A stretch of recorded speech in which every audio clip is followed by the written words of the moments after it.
Dobre. Vedeli ste o tom, že niektoré figurky boli nadizajnované tak, aby riešili dosť špecifický problém Japoncov?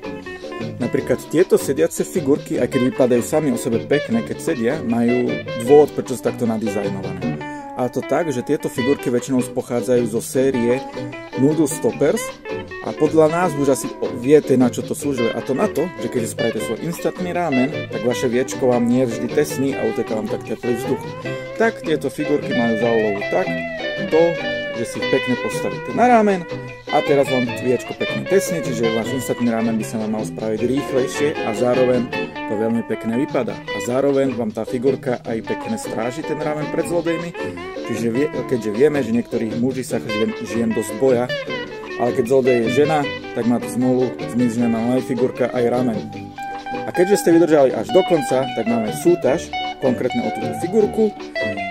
Označ v komentári svojho kamaráda, s ktorým by si dal rád instantný rámen. Ak ťa vylosujeme, dostaneš figurku a pošleme ti taktiež nejaké instantné rámeny, aby si slúžil so svojím kamarádom. To je asi všetko. Vidíme sa ďalej. Ja sa idem učiť ďalej lepšie rozprávať. Nech tak, nech trpíte. Čaute.